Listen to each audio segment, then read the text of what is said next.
For the first paper, I'll call upon Dr. Suresh Shekhar. Yes.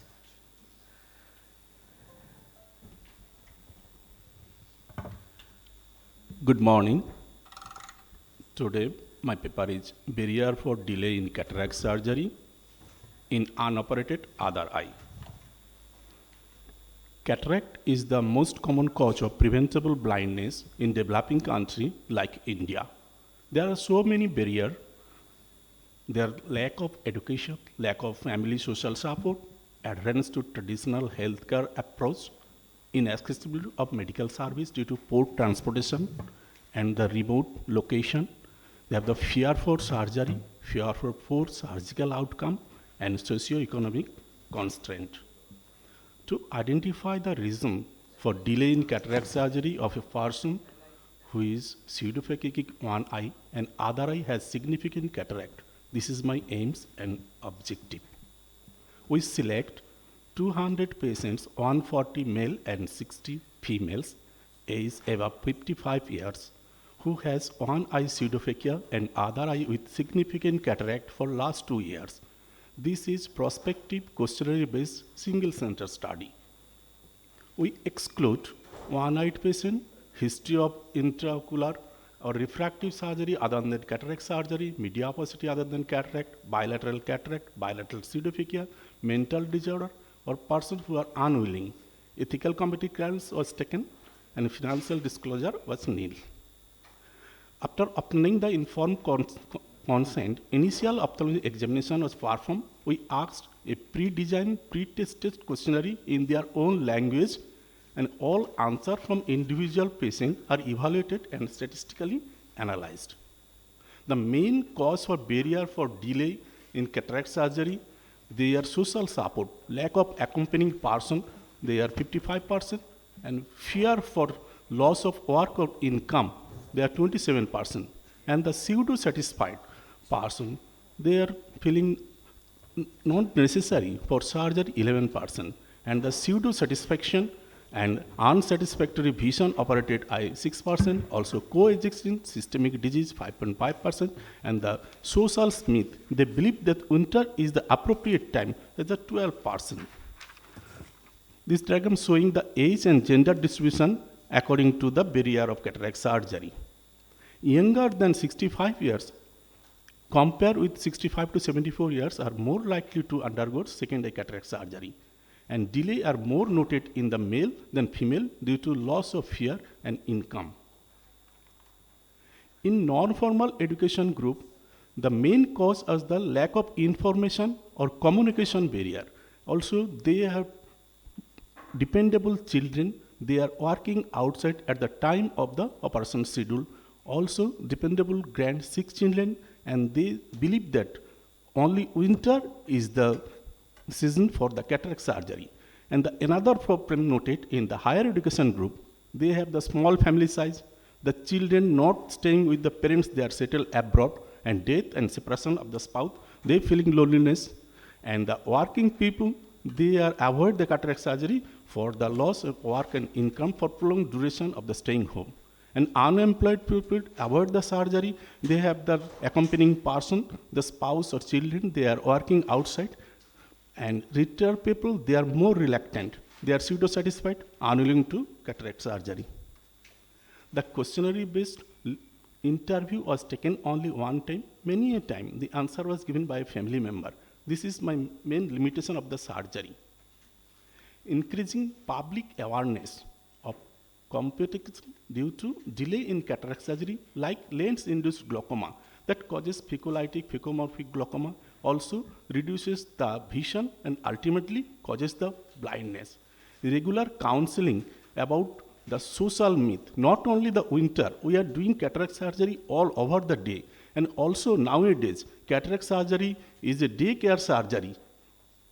They have the fear about the long duration. It's regular eye examination and increasing accessibility will provide a solution to delay cataract surgery uptake. Thank you. This is my reference.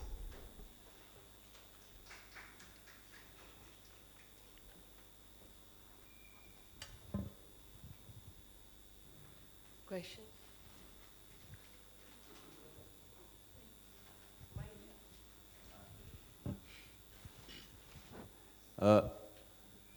What was your population study base? Were they rural or urban? It's a rural area, only for rural area. Okay. I'm doing You're doing only for rural area. rural area. The study is done for 200 I patients. think the same set of questions and the same analysis, next time you do urban versus rural and then see what are the reasons of delay in the urban population and in the rural population. Reason for the fear for surgery or the another cause is the accompanying person. They are unable to go there, the location, exact location of the surgery site. What I am trying to say is that the reasons for delay in the rural population and the reasons for delay in the urban population may be different. One reason in the rural population is the harvesting season. Yes, sir. Yes, sir. Also, they believe that the myth, social myth, the winter, we are talked to here that 3 weeks prevent the head bathing, avoiding bathing. So they think that the only winter is the season for the cataract surgery. Another paper.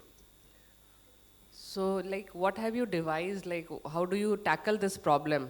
What is your take home in this? Ma'am, regular counseling and also the prevent the fear of the cataract surgery and small camp and also the remote vehicles to collect the patient from their home, and after operation we reach the home daycare surgery and involve from the daycare surgery. Cataract surgery is a daycare surgery at first, and all over the time, every day and every season we do the cataract so surgery. educating the population by using different media to And send also the supply message. the transport And from some, preventing the, yes, providing the transportation transport, sir, facility. and supply the black duck jaws, spectacles, and also the medicines also. Any other? Ranjana, question? Okay, so you have 2 papers you are presenting. Yes, ma'am. So one after the next also you will present. Yes. So your next paper is a study of ocular fundus findings in pregnancy-induced hypertension in rural hospital. Okay. So we'll let him present both in succession. चलो चलिए ना paper चलिए ना Starts.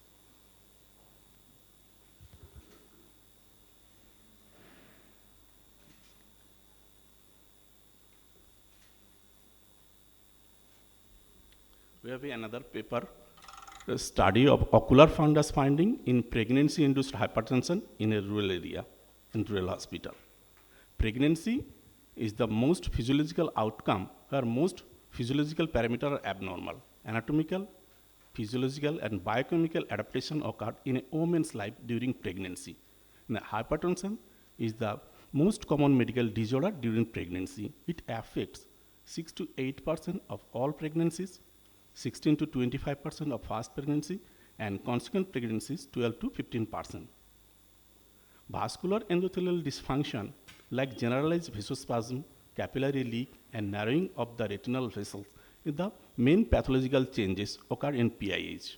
And this is reversible, and the retinal vessel return rapidly after normal delivery. Ocular involvement in PIH is found in 30 to 100% of the patients. To study the fundus changes in PIH and to correlate the fundus changes with proteinuria, the main aim and objective of my study. This is observational prospective study. Here we select 100 pregnant women with pre-diagnosed PIH and exclude pregnant women with pre-existing hypertension, diabetes, retinal pathology, pre-existing any retinal pathology, and hazy media unfavored to further examination were excluded from this study. Informed written consent was taken each and every patient. Blood pressure was recorded. Routine ophthalmological examination was done. Fundus examination was performed. Fundus photography and OCT macula was done by SDOCT. 24 hours urine sample was collected from protein. Ethical committee clearance was taken, and financial disclosure was nil. In my study, majority are in 20 to 25 years, they are 54%. Mean age of the patient with significant fundus changes was 24.16 years. Mostly are primigravida, 58%, gestational age more than 36 weeks, and 37% are mild PH in our study. Retinal changes are noted in 45% patients in which grade 1 hypertensive retinopathy was 37%. Grade 1 is the most common type of changes in overall. In primary gravida, we found the normal retina 58%, whereas multigravida 61%, and hypertensive retinopathic changes noted 39% in primary gravida, 37% in multigravida. Also, serous retinal detachment noted 3% in primary gravida and 2% in multigravida. The prevalence of retinal changes was more in severe PH, more than 76%, and noted eclampsia 89%. Association between the severity of PH and development of retinal changes was statistically significant. A significant increase in systolic blood pressure and diastolic blood pressure was seen with increase in severity of retinopathy. Association between systolic blood pressure and fundus changes, diastolic blood pressure and fundus changes, both are statistically significant. A significant increase in urine albumin was noted with severity of PIH. Association of proteinuria and severity of PIH was statistically significant. The most patients with PIH regain their lost vision rapidly after delivery. But in my study, we am searching the some women, their vision, they are not regain immediate after delivery due to the scarring of the macula and optic atrophy. The papilloedema dissolved, but the remain the optic atrophy and subretinal fluid there makes the scarring of the macula. A careful history taking is equally important, as there is high chances to recurrence of the retinal changes in PIH patient with fundus changes. Regular follow-up of the patient is very essential in all cases of PIH and throughout the pregnancy, even after termination of pregnancy till the resolution of the retinal changes. All patients of PIH should be examined by ophthalmologist for proper management. Small sample size. Our study included only one-time examination. Also, the limited number of the eclampsia is a major limitation of my study. Thank you. This is my reference.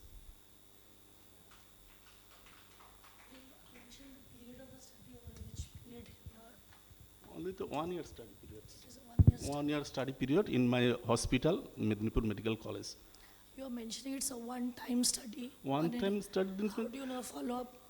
There is no possibility to follow up. They are admitted in our hospital. After delivery, they discharge from our hospital. It is not possible to collect the data from door to door. This is a hospital-based study. There is no conclusion regarding the status of vision after post-pregnancy. You have no. No, ma'am. It's not possible. Follow-up you have first not done, follow-up like the first day after delivery. First day, this data collected the after delivery first day data before discharge. We collect. You have the data first day before discharge. First day after discharge. And we find that the maximum are regain their vision, they're complaining the admission time, but 1 or 2% they have the visual problem due to macular scar or atrophy, optic atrophy, due to papilloedema dissolve but not regain for prolonged time. So what is your conclusion, like take home from this? As you did the study, you found how you can prevent it or how you can improve this visual outcome? Ma'am, regular follow-up and proper antenatal checkup, weight gain and visual problem and all systemic examination and proper follow-up and ophthalmological examination also when they are complaining the blurring vision or the eclampsia and pre-eclampsia patient, blurring vision, disorientation problem. So at first we noted the fundus examination properly where is happening the arterial narrowing. Are you doing it routinely? Like, do you in the guide? No, ma'am. We are doing routinely in my hospital. Some patient complain there that they are not seeing properly after delivery. 1 or 2%, or yearly 1 or 2 cases are found that they are blind or they are poor vision, and it is again after more than 6 to 7 months after. And we conclude that they have the optic atrophy or the scar in macula or the blood in blood vessels clotted in the CRVO, some cases also noted in CRVO in 1 or 2%. Those patients, did they come for follow-up? Those who did not regain the vision, did they came in follow-up in your ophthalmology? Yes, ma'am. Yes, ma'am. In gyneopathy, in tact with ophthalmological OPD, they refer Even after ours. delivery they kept. Yes, ma'am. They referred us and we follow up the cases, each and every case for dilating fundoscopy and also the OCT examination. Okay. Did you compare the different age groups and the findings, prevalence of findings in which age group is more? Like Yes, below yes, 20, 20 to 30? 25 to 30 years age group is the more prevalent, and they are the 27%, and the 35 to 37%, they are 20% there. And below 20 years, they are only 2 to 3%. Majority are on only 25 to 30 age group are the more affected in PI, mild PIH. Are the So more which age group had the maximum prevalence of retinal changes? 25 to 30 years, the more prevalent study.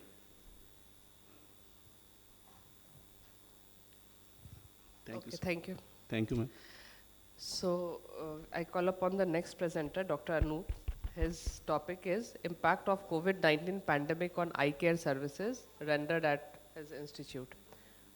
Yeah, he has to go to present somewhere else. That's why I'm calling him out of turn. So good morning, everyone. My topic for the day is impact of the COVID-19 pandemic on eye care services rendered at our institute. Introduction: the coronavirus disease. The COVID-19 is a novel disease which started in the Yuan, China in December 2019. The World Health Organization declared the outbreak a public health emergency of international concern on 30th January 2020 and a pandemic on 11th March 2020. The first case of COVID-19 in Karnataka was reported on 24th February in Bangalore. The nationwide lockdown in India was announced on 25th March 2021 for a period of 21 days, and only emergency healthcare services were functioning. The lockdown 2.0 was started on 14th March to the 3rd May. The government of Karnataka further announced the lockdown 3.0 till May 17, 2020, and the elections were formulated based on conducting the risk profiling of the various districts. The COVID-19 outbreak forced the entire country to focus on providing emergency care in order to treat the high number of cases in a short period of time, given the quick spread of the virus. This forced several other health services to suspend activities, which left a high amount of chronic patients without the medical assistance. The aim of this study is to assess the impact of the 3 COVID waves on elective and emergency services provided by our tertiary care center. The services were compared to those rendered prior to the pandemic, during the COVID waves, and post-pandemic, the period upsurge. Objectives: in order to compare the total number of eye care services rendered and total number of patients evaluated in our tertiary care center prior to pandemic, during the 3 COVID waves and the post-pandemic. The materials and methods: source of the data was from the medical records department of our institute. The study period was from January 2019 to September 2022. The place of study: Regional Institute of Ophthalmology, Mento Ophthalmic Hospital, Bangalore Medical College, and Research Institute, Bangalore. Methodology: monthly data were collected on number of eye care services rendered and total number of patients visited to tertiary eye care center from January 2019 to September 2022. The data was tabulated into 5 parts, namely pre-pandemic period, January 2019 to December 2019, during COVID wave 1, March 2020 to October 2020, during the COVID wave 2, March 2021 to January 2021, during COVID wave 3, January 2022 to February 2022. The post-pandemic period was taken as March 2022 to September 2022. The descriptive statistics applied among the groups and data were tabulated and represented in the graphical format, following which, to assess the statistical significance, the data were compiled into 4 groups, namely Group A 6 months prior to the wave 1, Group B 6 months prior to the wave 2, and Group C 6 months prior to the wave 3, and Group D 6 months post wave 3. The statistical analysis was done and significance was assessed. Moving on to the results, the graph 1 showing the average number of eye care services rendered monthly during the pre-pandemic period and during the COVID wave 1, during the COVID wave 2, and during the COVID wave 3. Graph 2, monthly average data of healthcare services rendered during the year 2019, that is the pre-pandemic, and during the COVID wave 1. The graph shows this graph shows the major decline in all the eye care services rendered during the COVID wave 1 as compared to the pre-pandemic period.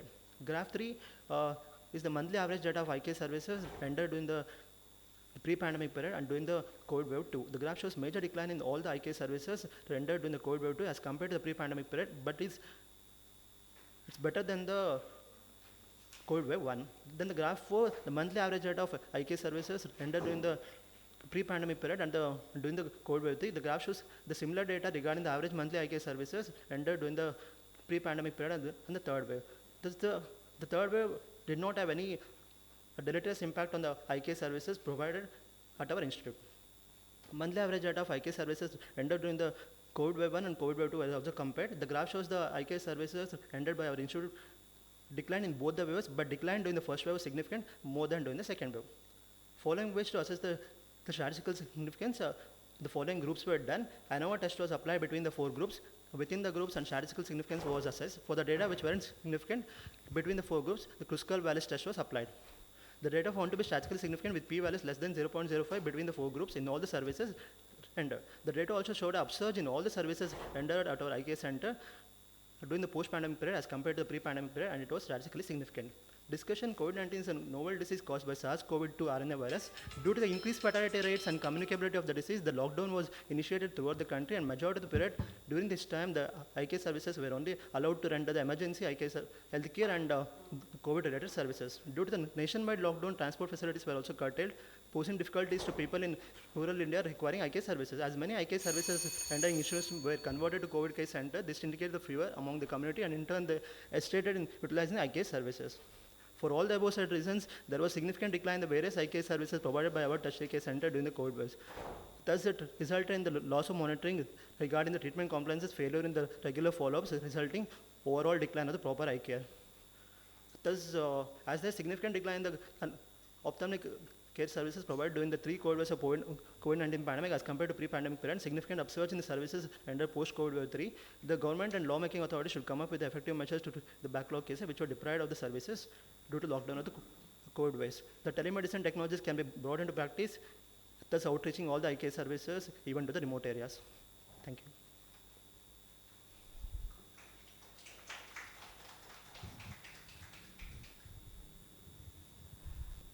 So during the pandemic, was the telemedicine being practiced at your hospital?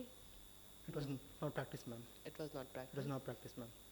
And emergency services? Emergencies, ma'am, it's like it's in the RIO is in the college, ma'am. So people had the fear that the rest of the part, other than the eye care center, was converted into the pandemic hospital. So other patients were not treated over there. So people had the fear that they might contact the COVID patients. So they were not visiting, ma'am. So no emergency, nothing was No done emergency during the COVID wave. at least first wave there was First wave, nothing. there no emergency was done, ma'am. Second, third wave, as Second you and showed third, in the, yeah. some cases were taken care of. How about the surgical load during that time? Was there any emergency surgeries, perforations, and was done or no? Emergency cases, like they were not reported only, ma'am. Like during Their the patient first did of the not come COVID out. wave, at least to our hospital centers. During the second of the COVID wave, the wave 1, they started reporting, ma'am. All the corneal tear repairs and the phacomas and all, we started doing, ma'am.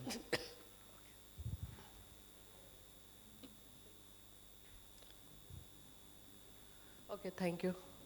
Thank you, ma'am. And next author, Dr. Vidya Bhushan, and his paper is Infestation of Nastoma sphingerum in neglected cases of squamous cell carcinoma of lead. Thank you, ma'am. My case is Xanthostoma sponginium is a parasitic nematode that causes xanthosmosis in human. Orbital xanthosmosis is a rare parasitic infection usually acquired by the eating raw or uncooked invertebrates harboring larvae in their tissue. However, infection is also possible by direct penetration by the actively moving the flying and laying the egg. Superficial infestation are painful and irritating, but the impact of deep infection is more devastating if the infection or infected organ is brain, and the person affected may be the paralyzed or die. So this is actually case report, and I put for the e-poster, but it came for the study here. So this 65 years old female, labor by occupation, brought to the hospital by her son with complaint of foul smelling discharge from the left orbital site. They also noticed that multiple small white yellow bomb-like structure crawling over the wound. Patient complained of severe itching and loss of vision from left eye for past 1 month. She was a known case of squamous cell carcinoma of left eye, upper lid, and was on chemotherapy and planned for the surgery, but due to the COVID-19 lockdown, she lost her follow-up to the hospital and land up in this situation. So on general examination, the patient was conscious and oriented. Local examination, best corrected visual acuity in the right eye was 612 and PL and PR was negative in the left eye. There was necrotized periorbital tissue with the rodent ulcer in the extensive freely moving maggots were observed throughout the left orbital area, and no globe structure was seen. Total destruction of the left orbital site. Mechanical removal of the maggots was done meticulously with the help of forceps after applying the turpentine oil. A total of around 100 maggots were removed. The maggots were preserved in 10% formalin and sent for the entomological evaluation to the Department of Microbiology. On examination of the bed mount, it showed that bullous head with the 4 row of hooklets. The anterior part of the worm is covered with the row of cuticular spine. Diagnosis of Ganthostoma spingineum was confirmed by the microscopic examination. Patient relatively explained was a life-threatening condition. If possible, maggots entered the brain parenchyma, and routine topical and systemic antibiotic along with the anti-inflammatory were administered. Regular dressing done, wound debridement and removal of the maggots done for next 3 days. Along with the routine blood investigation, CCT brain and orbit was advised. CCT brain right orbit was normal, whereas the left orbit was small and shrunken, distorted and dysmorphic, suggestive of phthisis bulbi. Patient was sent for the oncology department to restart the treatment, and the wound started healing with the granulation of the tissue. This is the CCT brain. This is with the finding showing the left globe is small and shrunken, distorted and dysmorphic. So this is the day 3, and this is the second week, and after 4 weeks, so we can't save her vision, but we can save the eye with timely intervention. And my discussion is of the 12 known species with the genus Ganthostoma, only 4 species have been known to be infected in human, namely Ganthostoma nipicium, Ganthostoma hipicium, Ganthostoma dorsale, and Ganthostoma spingineum. The Ganthostoma spingineum is found in a wild and domestic cat and dog in Southeast Asia, China, Japan, and India. Among the various forms of visceral ganthosmosis, central nervous system infestation causes fatal eosinophilic myoencephalitis, whereas ocular involvement is rare. Till now, 14 intraocular ganthosmosis cases have been documented. Clinicians should be familiar with the disease, therefore a diagnosis is not missed and delay, avoiding potentially serious complication. In this case, we could not save her vision, but due to timely intervention, we save her life. Thank you. This is the life cycle.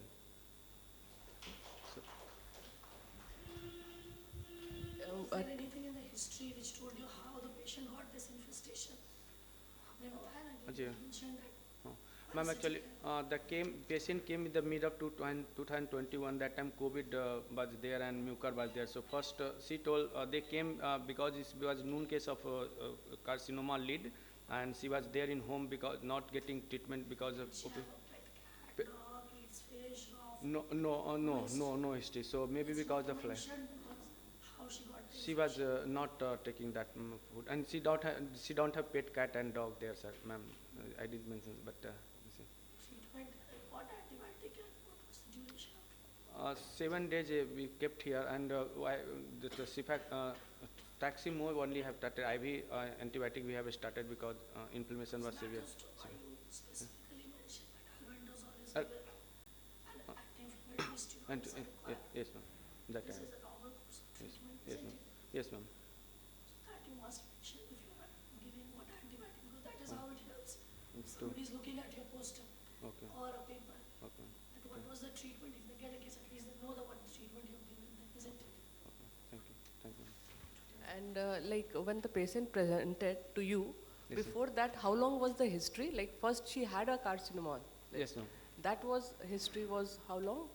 Around 2 years back, she had carcinoma. Chemotherapy was done already, IGMS only, but chemotherapy. OPD was closed in COVID period, so she came with this problem. So could you like link it like chemotherapy and she had radiotherapy also, no? Chemo and radio, yes, ma'am. Before it was given, but not because of the this chemo radio related, because maybe a neglected case in the COVID-19 time.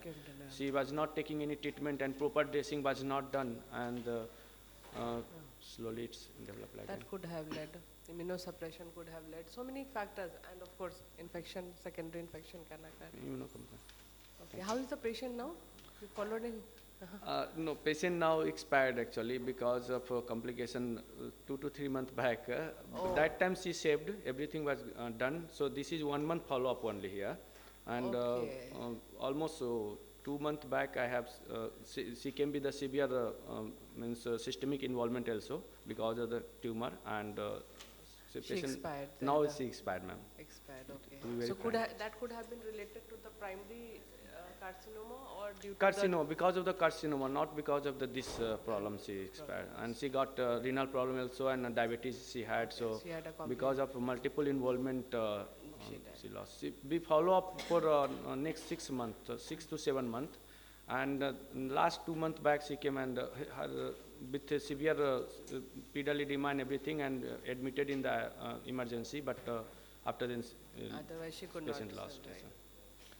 This is 1 month follow-up, that time we saved the patient, but After 1 month she was okay, but then 6 over to 7 months she was okay, but because of the lead carcinoma she died. And metabolism. Any question? Okay, thank you. Who's coming next? Okay. Yeah, Dr. Dipti. Dr. Dipti. Yes, ma'am. Yeah, Dr. Dipti. So does high heat responsible for cataract, an epidemiological investigation in blast furnace workers, ma'am. right? That's your topic. Good morning, everyone. I'm Dr. Dipti, and I'm going to speak on does high heat environment responsible for cataract and epidemiological investigation in blast furnace workers.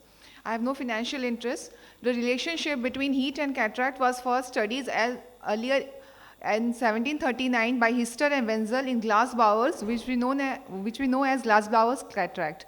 By 1929, heat cataract came to be recognized as an industrial disease, but surprisingly, there has been not adequate surveys in this area. Then coming to India, it is one of the greatest industrial giant where we have large number of industries like the steel industry, the glass industry, the aluminum and the cocoa bean plants, where thousands of workers are exposed to high heat on a daily basis. The current study was conducted among workers of blast furnace in one of the largest steel plants of India, where approximately 700 workers are posted and work in extremely high temperature up to 1500 degrees Celsius. The aim of my study was to investigate if this occupational exposure to high heat is responsible for cataract. It was an observational cross-sectional study from January 2021 to March 2022. We took 2 groups. The cases were from the workers of the blast furnace. Controls were from the non-heat exports regions, like the marketing, personal and finance department. Both the groups were age matched and a maximum of 2 years difference was allowed. Informed consent was taken from all the participants. Age group included was from 30 to 50 years. All the persons who had previous history of ocular trauma, surgery, diabetes mellitus, long-term steroid use were excluded. A detailed questionnaire regarding lifestyle, occupational, medical and ocular histories were taken. A comprehensive ophthalmic examination was done, including fundus examination, OCT, and applanation tonometry. Cataract was defined as lens opacity greater than 5% of lens surface on retroillumination. We got 22 cases and 92 controls. Since companies' policies debias women to be posted in the risky furnace area, so all our cases were male, and to avoid gender bias, we also took the controls to be male. The mean age of cataract in cases was 46 plus, with plus standard deviation of 5.2 years, while mean age of cataract in controls was 48.5 with standard deviation of 6.8 years. In controls had 38.40% of lens opacity, whereas the cases, that is the workers of the furnace, they had 54.3% of lens opacity. Coming to the odds ratio, the odds ratio came out to be 1.9. That means almost twice the odds of developing cataract if someone is posted in the furnace. Coming to the types of cataract, nuclear sclerosis was the predominant type, followed by posterior subcapsular cataract. Interestingly, we also got 2 cases of true exfoliation. And what was alarming was that we have around 12 cases of mature cataract, out of which 5 were even not even aware of the poor visual status, and they were still working in the furnace. When we compared the duration of posting in the furnace with the number of persons, we found that after 10 years of exposure in the furnace, there was an alarmingly rise of number of persons having the cataract. When we applied statistically, we found the Pearson correlation coefficient was 0.9, which shows a positive correlation. These are some of the photographs of our patients showing posterior subcapsular cataract, mature cataract, true exfoliation, nuclear cataract. Then coming to the pathology, the exact pathology of heat cataract is highly debated. In PICS lens, it was found that under the influence of heat, the alpha crystalline protein of the lens, it undergoes, the native conformation is lost. There is a partial unfolding of the crystalline protein leading to the cataract development.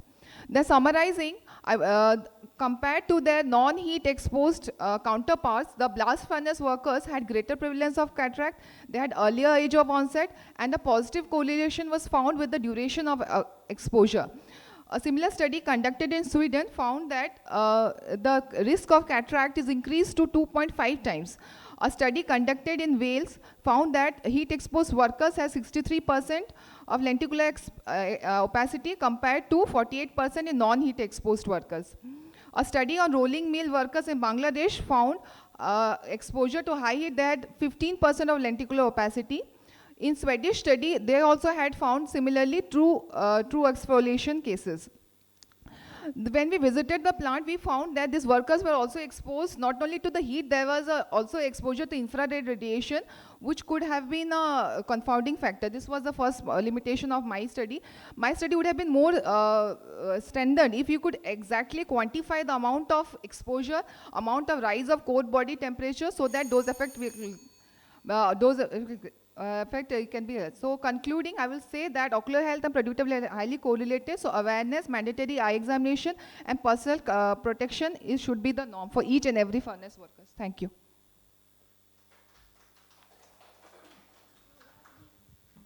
Data of examination, eye examination before they joined service. Yes, ma'am. So you're saying 10 years exposure, so did you Yes. have the first report? Yes, actually, ma'am, in our Steel Hospital, we have occupational health services.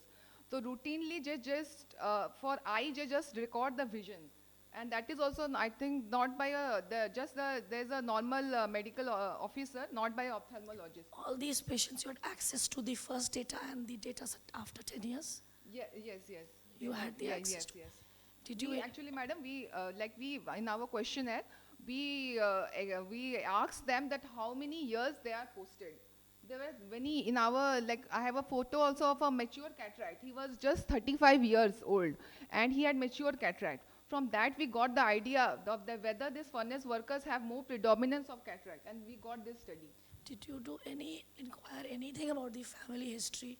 Yes, regarding we have they had excluded. Yes, those persons who had a previous history of any family history or long-term steroid use or any previous ocular diseases, they were excluded from our study because otherwise they would have been a confounder in our cataract. Yes, ma'am. You showed the breakup of the types of cataract that you observed Yes, sir. in the case group. Did you have a breakup of the types of cataract in the control group? Yes, sir. In the control, we did not find any significance. There were equally number of nuclear sclerosis, and there were also equal number of patients having posterior subcapsular cataract. It was not very significant. Equal number means equal in the control and the case? No. In controls, the No, cataract. what I am asking is, suppose take the PSC. Yes, sir. What was the percentage of PSC in your control group and what was the percentage of PSC in your case group? Sir, it was almost 23% in control and almost 24%. It was not very significant, so I did not give much importance to that. Types of cataract was not. So heat is not responsible for the type of cataract yes, they are developing. Yes, just that. I don't want to say. It was not responsible a type of cataract.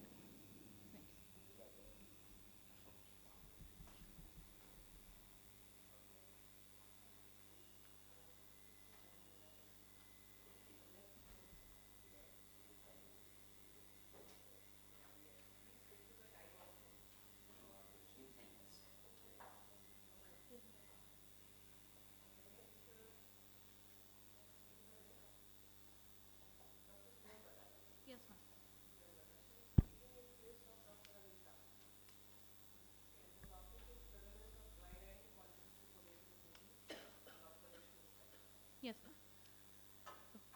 Good morning, everyone. So I'm here to present my paper on the topic Prevalence of Dry Eye Disease in Polycystic Ovary Syndrome, an observational study. We have no financial support or sponsorship and no conflict of interest. So dry eye disease, as we all know, is one of the most common problems affecting the general population and can be quite debilitating. Women are disproportionately affected with more severe symptoms.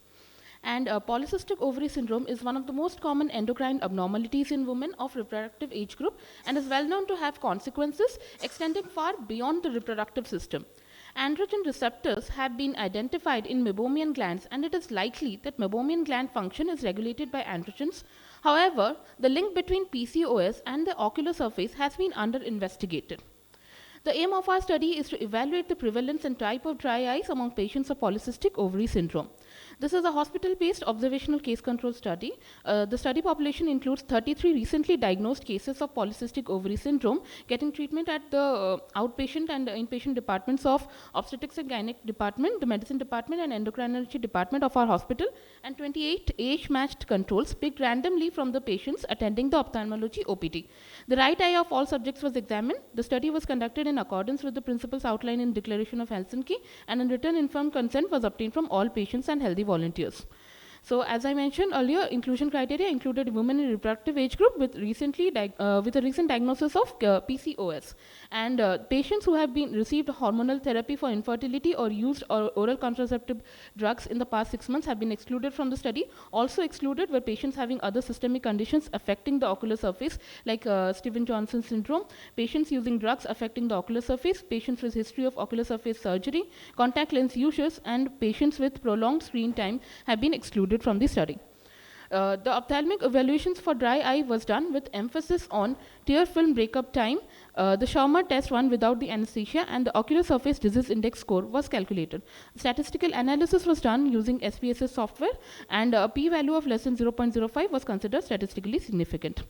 Coming to the results, in the TBUT, in the study group was the mean TBUT was 8.57 with a standard deviation of 3.07 second, while in the control group it was found to be 11.82 with a standard deviation of 2.21 seconds, and these results are in accordance with some of the previous studies done in this area. In the Schaumer test, the study group, the mean was found to be 12.84 with a standard deviation of 7.90 millimeters, while in the control group, the mean was found to be 27.28 with a 6.31 millimeters of standard deviation. Our results differ from the previous studies which have found a normal Schaumer test values in the PCOS group. In the OSTI questionnaire, the study group average was OSTI score was 14.66 with a standard deviation of 5.74, while in the control group it was 7.89 with a standard deviation of 3.33. And our results are in accordance with the previous study done by Gonen et al. Now, as I mentioned in my results, coming to the discussion, this is a comparison of our study with previous studies in this done in this area. And as I mentioned, in the Schaumer test, we found a significant decrease in the Schaumer test results in our PCOS group, while in the previous studies, they have found almost a normal Schaumer test in both the PCOS and the control groups, while our TBOT and OSTI results are in accordance with all the previous studies done in this area. Now, our results show a significant decrease in the Schaumer and TBUT values in the PCOS group, while an increase in the OSTI scores has been observed in the PCOS group. Androgens, as we all know, regulate the meibomian and lacrimal gland functions and contribute to tear production. In PCOS, the main hormonal change that causes clinical signs and symptoms is hyperandrogenism, as a result of which there may be insensitivity or downregulation in the androgen receptors, which may be a factor leading to reduced tear production. So our results are suggestive of a positive correlation between dry eyes and PCOS, and the type of dry eye that we see is a mixed type, that is both evaporative and aqueous deficient type. Our data concerning ocular changes in patients with PCOS are quite limited, and dry eye is often overlooked in the context of PCOS. So our take-home message would be, we suggest all patients of PCOS should be screened for dry eyes, and further research in this area is required for a more targeted approach in treating dry eye disease in women. These are my references. Thank you. Did you do any analysis of the job profile of all the women groups that you studied? No, ma'am, we haven't done an analysis on the job profile. Just PCOS and Just PCOS and healthy control. No, not the job profile. Just we have excluded people with having prolonged screen time, exposed to prolonged screen time.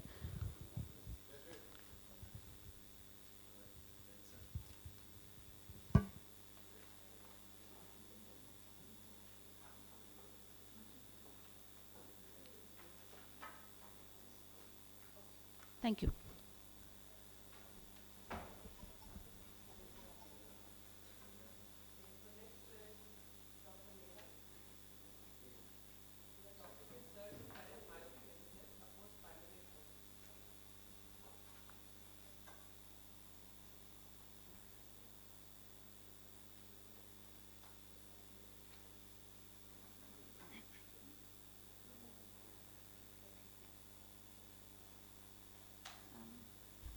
Should I start?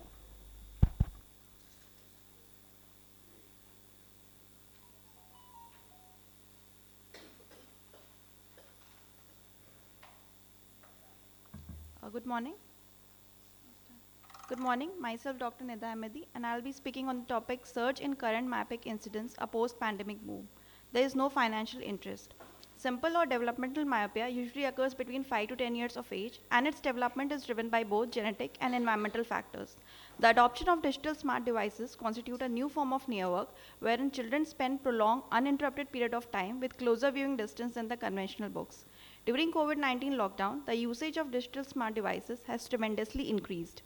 Currently, the global prevalence of myopia is approximately 2 million, and it is predicted to increase to about 5 million by 2050. That is giving rise to myopic epidemic. Likewise, the prevalence has also increased in our country, as is stated by Amar Pujari et al. In his latest study. Therefore, it is important to identify the modifiable risk factors to decline the rising global burden of myopia and its complication. Thus, we aim to study the effect of digital screen time on incidence of myopia. It was a prospective observational study of 1 year duration conducted between November 2020 to November 2021. All the children between the age group of 12 to 20 years with increased screen time over last 6 to 8 months were included, and children with refractive error, amblyopia, strabismus, retinal and congenital disorders, etc. were excluded. A total of 154 children were taken up after satisfying the inclusion and exclusion criteria. Written informed consent was taken, and average daily time spent using different devices was quantified by self-reported estimates. A comprehensive ophthalmic examination, including uncorrected visual acuity, cycloplegic refraction, slit lamp, and fundus examination was done, and patients were followed up for 1 year. Coming to the results, no significant difference was found in age and sex distribution among the study population. The most common type of devices used were of handle types because they were more convenient, portable, handy, have application for everything, and using them for games and social media was relatively easy. Out of 154 total, 36 were newly diagnosed as myopes over 1 year of study, and incidence came out to be about 23.37%. These incident myopes were divided into 3 groups based upon their screen time, and it was seen that majority had a screen time of more than 4 hours. Also, the mean spherical equivalent was calculated, and it was seen that children with more screen time had more spherical equivalent correction, both showing a positive correlation with R value of 0.58. So, as found in the study, the incidence was 23.37%, which shows tremendous increase as compared to last few years. Secondly, it was noticed that most common type of devices used were of handheld types, which according to Bauge et al. May be a risk factor for myopia progression. Third, majority of them had a significant screen time of more than 4 hours, which according to Mary et al. Is an independent significant factor associated with visual impairment. And fourth, there was a positive correlation between the duration of exposure and the amount of spherical equivalent correction. Thus, incidence of myopia depends upon the number of hours spent on digital screen per day, the total duration of exposure, and the type of devices being used. So with this, I would like to conclude that during COVID pandemic, the research work has mainly focused upon the epidemiology of COVID, but the impact on myopia has largely been unnoticed. And although schools have reopened, but the growing dependence on these digital devices may persist even after the pandemic, which should not be overlooked. Our study has identified digital screen time as a modifiable risk factor, reduction of which can prevent the anticipated myopic epidemic. Thus, regular screening must be done for early detection and to prevent progression. The recommended screen time is 2 hours per day, but if it cannot be followed, then at least some preventive measures should be taken, like use of laptops over handheld devices, following 20-20-20 rule, which states that after 20 minutes of near activity, look at 20 feet distance for 20 seconds, and encouraging outdoor time of 2 hours per day. And lastly, and the most important, is to create public awareness regarding the effect of indoor near activity and reduce outdoor time on incidence and progression of myopia. Thank you.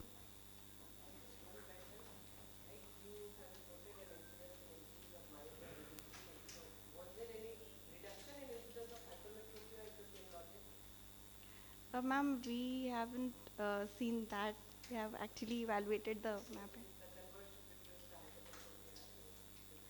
Actually, we included all those which were without any refractive correction, and we followed them over 1 year. So, yeah, without any refractive correction, and we followed. No, ma'am, no control group. Yeah, it was an observational study.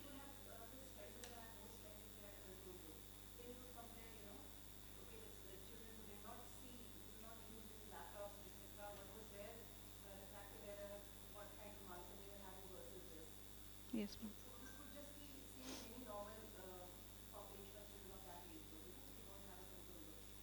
Okay.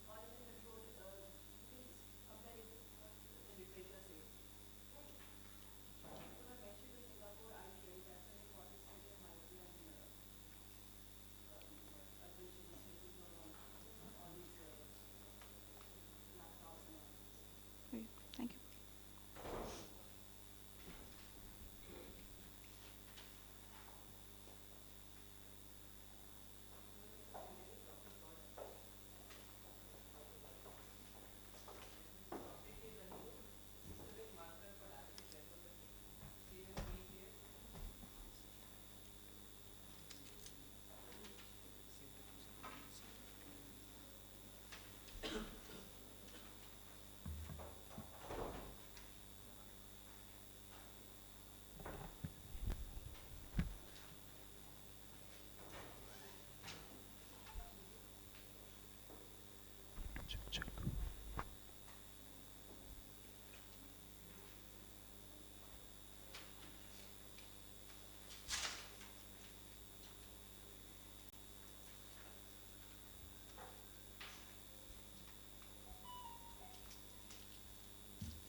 A very good morning to one and all present here. I am Dr. Gaurang, and I'm going to talk about a new systemic marker for diabetic retinopathy, that is serum and tear VEGF. So first of all, why diabetes? Because as we all know, diabetes is the next epidemic which we are facing. The total number of diabetics have risen from 177 million, and there are approximately 505 million as we talk. The prevalence of DR has increased from 22% and is approx to be 160 million by 2045. India has the highest diabetic population, and as we all know, diabetic retinopathy is the leading cause of preventable blindness in adult population. Therefore, early detection of DR is an important and most valuable tool for now. Second of all, why VEGF was chosen? Because VEGF is a relatively very new biomarker. It is strongly related to DR. It can diagnose DR even when the ophthalmologist is not available. It has a good predictive value, hence it is reliable. The present study was planned to detect and compare serum and tear VEGF levels in patients with diabetics versus non-diabetics. A normal ethical clearance committee was taken, and Declaration of Helsinki was followed. Inclusion criteria included patients who had diabetes more than 5 years and HbA1c more than 6.5. Individuals who had kidney disease, ischemic heart disease, chronic kidney disease or malignancy, which include the VEGF levels, were excluded. The study group had 100 diabetic patients and 100 healthy age-matched sex controls were taken. HbA1c, fasting blood sugar, BCVA, CMT, that is central macular thickness, by NIDAC OCT was taken. Total we had 200 patients, out of which 100 were with DM, 100 were without DM. In with DM, the cases were further divided into 50 cases who had signs and symptoms of diabetic retinopathy and 50 who did not have signs of diabetic retinopathy. So 5 ml of venous blood was collected, or tear strips were collected from both eyes. The blood was transferred to the red vials, it was centrifuged, the superintendent was stored, and it was brought to ELISA. So we used a BT human vascular endothelial kit, which was imported from Australia. The plates were already pre-coated with, as you can see in the picture, with VEGF antibodies. Then the sample collected was transferred from solution A to solution B, then solution C, and then this sample was transferred to the plates. And finally, optical density was measured at 450 nanometers within 10 minutes on ELISA plates. So we had 22 NPDR patients, 10 PDR patients, and 18 CSME patients.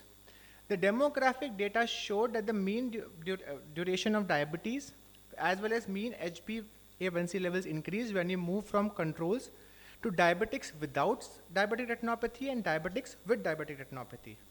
So first we studied the serum profile. In serum profile, the mean CRP increased, the mean BMI increased, the visual acuity decreased.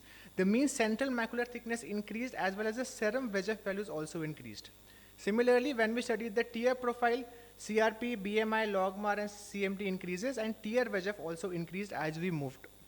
We also found the area under the curve, and with the help of the area under the curve, we were able to find the cutoff value of 78 picogram per ml for no DR, 279 for NPDR, 354 for PDR, and 379 for CSME. So as we all know that VEGF is a key mediator of diabetic retinopathy, VEGF levels in diabetic patients were significantly higher as compared to the non-diabetics. Furthermore, even the patients who had no diabetic retinopathy clinically had higher levels of mean VEGF as compared to normal populations. VEGF levels related positively with HbA1c and CRP levels. Additionally, VEGF levels also correlated positively with the central macular thickness. The central macular thickness showed an incremental trend from 226 nanometer to 247 to 268 and to 334 in the PDR group. So what do we conclude? That there are raised serum and tear VEGF levels in diabetics when compared to non-diabetics, which is approximately 78 in non-diabetics, 279 in diabetics without DR, and 369 with diabetics with DR. As serum and tear VEGF increases, the central macular thickness increases from 200 to 226 to 290. We were able to find a cutoff serum VEGF values level so as to tell the patient in which part of diabetic retinopathy he is. If the patient had level less than 78, he was a non-diabetic. If he had serum VEGF less than 279, he was into NPDR. If he had a serum level less than 354, he was into PDR. And if he had a serum VEGF more than 379, he had NPDR or PDR with clinically significant macular edema. So I'd like to conclude that VEGF levels are found to be statistically correlated with HbA1c, age, and duration of the disease. It is one of the pioneer studies in India to evaluate cutoff levels of serum VEGF and correlate with central macular thickness. Serum and tear VEGF is a simple OPD test which can be done in periphery and in areas with scarcity of ophthalmologists for timely detection, referral, and treatment of one of the leading cause of blindness as diabetic retinopathy. So we all should welcome the new age era biomarker for DR, that is serum VEGF. Dr. Ranjan, you have the next session, no? Okay. Now this is a competitive papers. These are competitive papers. We are left with 2 more papers. So minimum will take 10 minutes more.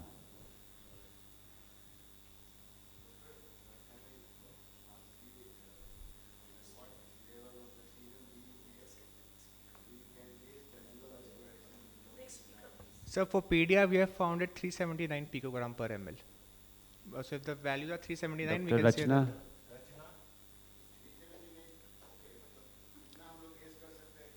Dr. Rachna. Sir, that we can do in further studies. Sir, I have not studied. Dr. Sujit Bahekar. Come. Is Dr. Rachna Mandali present?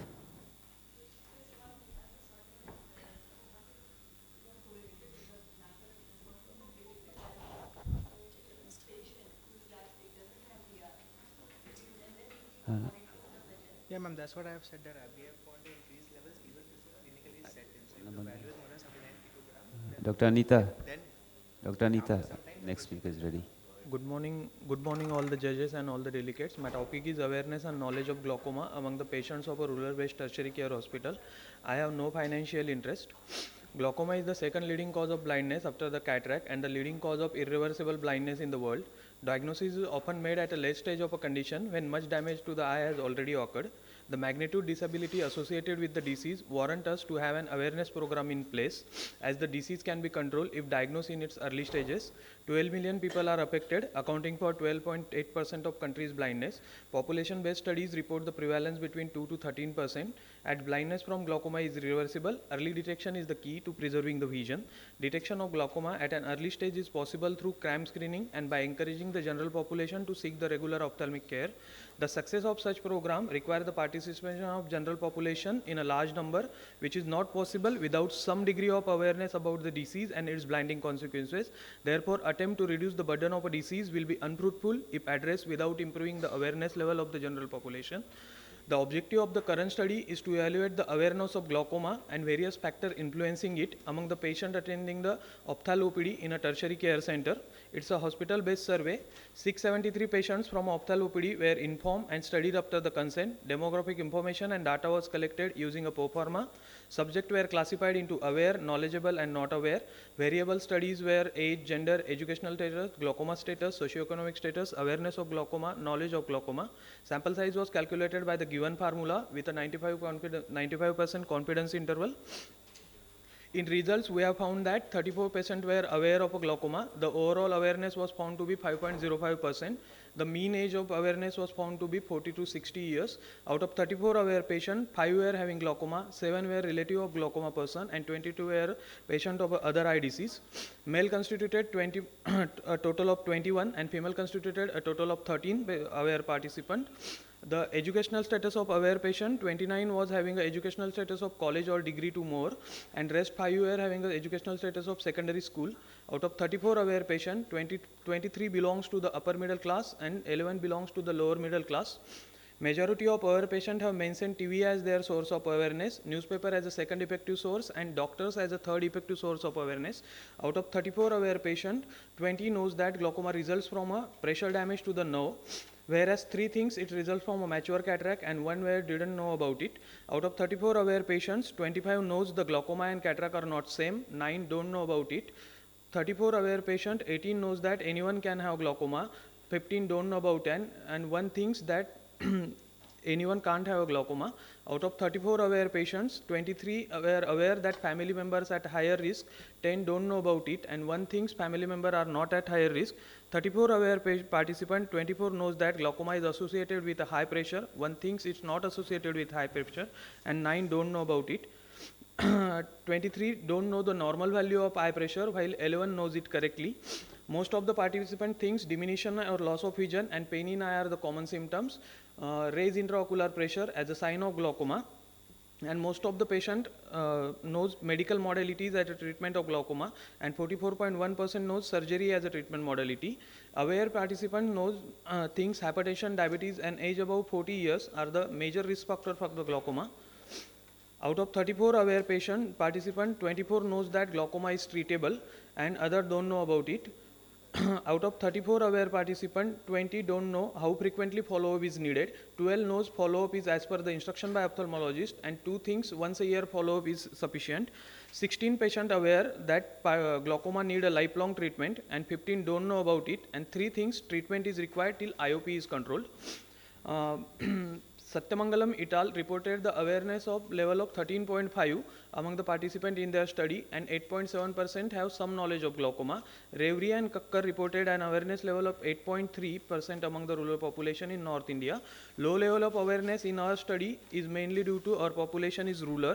Awareness level was more in age group of 40 to 60, that is 58.82% participants were belong to this group. Female have a low level of awareness, only 38.23 were female and 61.76 were male. 85.29 participants were having educational status of college to degree or more, and rest, that is 14.7 having educational status of secondary school, reflects that awareness was more in participants with higher educational status.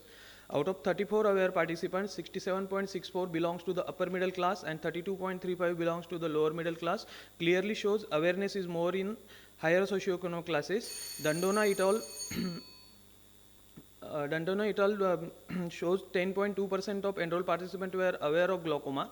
In their study, awareness level were significantly lower in female participant and subject having a lower educational level, a lower socioeconomic status, and those belong to rural population. The major source of awareness in our study is TV, second one is the newspaper, and the third one was the doctor. So 24 out of 673 participants were having some knowledge of glaucoma, that is 3.56%. Awareness and knowledge of glaucoma was very low among the rural population of Western Maharashtra. We have found that younger participants and women were less aware of glaucoma, subject with lower level of education and lower socioeconomic status were less aware and knew less about the glaucoma than their counterpart. The study findings stress the importance to spread the awareness in general population, as awareness will lead to the early seeking of health care and early detection of disease, which effectively prevent the blinding consequences of the disease. Thus, the awareness program should be implemented in such a way that they are accessible to people belonging to all socioeconomic classes, and they should be understood by illiterate population. These are my references. Thank you. Thank you. Thank you.